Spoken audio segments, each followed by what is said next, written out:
¿Para qué sirve el empalme? Economista explica qué sí y qué no debe hacerse.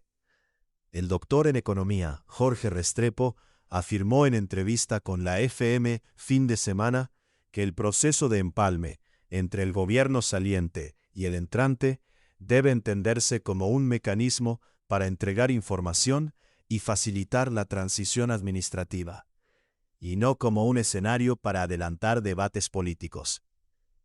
También sostuvo que las diferencias entre ambas administraciones son consecuencia de la distancia entre sus programas de gobierno, y consideró que los choques públicos forman parte del proceso. Restrepo señaló que la confrontación observada durante el empalme responde a la polarización política existente y a las diferencias entre los proyectos de gobierno. Recordó una frase de Darío Echandía para plantear la pregunta sobre el propósito de este proceso, y afirmó que esa reflexión permite entender los desacuerdos. Va a ser duro, pero me parece normal esta confrontación, expresó. Añadió que el gobierno entrante mostrará lo que no se le entrega, las preguntas sin respuesta y las diferencias entre la información oficial y la suministrada por otros sectores. El empalme no debe convertirse en un debate político. El economista sostuvo que tanto el gobierno saliente como el gobierno entrante deben evitar utilizar el empalme para impulsar discusiones políticas. Ese no es un foro de opinión, ni de debates, ni de control. No es el lugar para buscar votos, afirmó. Según explicó, el propósito consiste en identificar diferencias de información, para que la nueva administración pueda establecer un punto de partida y definir posteriormente su propio programa de política pública. Lea también, primer comité de empalme dejó el primer roce entre el gobierno Petro y el de Abelardo de la Espriella. Como ejemplo, mencionó la discusión sobre el ajuste fiscal. Explicó que existen diferencias entre las estimaciones del Comité Autónomo de la Regla Fiscal, CARF, el gobierno entrante y el gobierno saliente. Indicó que el CARF plantea un recorte cercano a 80 billones de pesos, mientras el nuevo gobierno habla de 40 billones, y la administración saliente considera necesaria una reforma tributaria. Según Restrepo, mantener visibles esas diferencias permitirá definir el futuro programa de política pública, ajuste fiscal y reforma tributaria. Consultado sobre la posibilidad de corregir las finanzas públicas sin una nueva reforma tributaria, Restrepo respondió que la prioridad debe ser un recorte del gasto.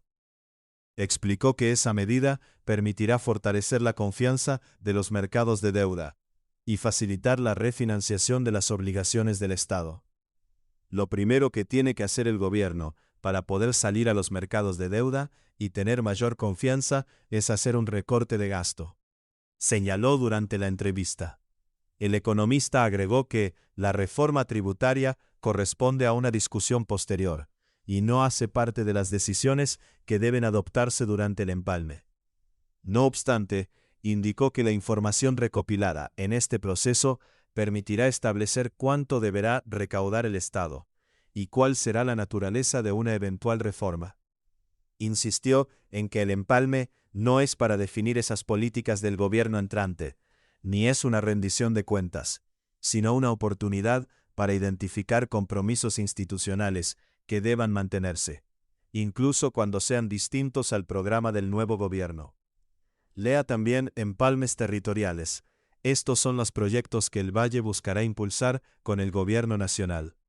Finalmente, Restrepo afirmó que el objetivo del empalme debe ser priorizar los intereses de los ciudadanos sobre las diferencias entre los dos gobiernos.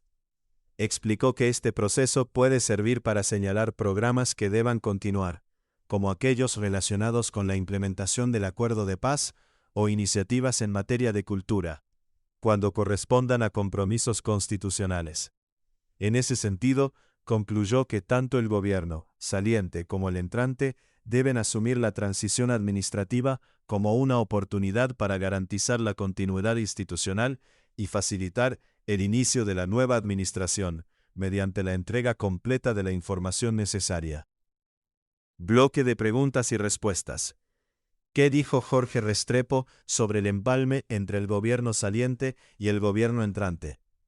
Jorge Restrepo afirmó que el empalme debe centrarse en la entrega de información y en facilitar la transición administrativa, sin convertirse en un escenario para debates políticos. Señaló que las diferencias entre ambas administraciones son normales debido a sus distintos programas de gobierno. ¿Por qué Jorge Restrepo considera que el empalme no debe convertirse en un debate político? El economista explicó que el propósito del empalme es identificar diferencias en la información disponible y garantizar que el nuevo gobierno reciba los datos necesarios para iniciar su gestión. A su juicio, las discusiones sobre políticas públicas o la búsqueda de respaldo político deben darse después de concluida la transición. Lea también por qué el empalme de la Espriella se llama Arca de Noé. Esta es la explicación. ¿Qué planteó Jorge Restrepo sobre el ajuste fiscal y una posible reforma tributaria? Restrepo sostuvo que la prioridad para el próximo gobierno debe ser un recorte del gasto público con el fin de fortalecer la confianza de los mercados y mejorar las finanzas del Estado. Añadió que una eventual reforma tributaria debería analizarse posteriormente, una vez se conozca con precisión la situación fiscal. ¿Cuál debe ser el objetivo del empalme entre gobiernos, según Jorge Restrepo? Según el economista, el proceso debe garantizar la continuidad institucional y priorizar los intereses de los ciudadanos mediante la entrega completa de la información necesaria. También indicó que el empalme puede servir para identificar programas y compromisos del Estado que deban mantenerse durante la nueva administración.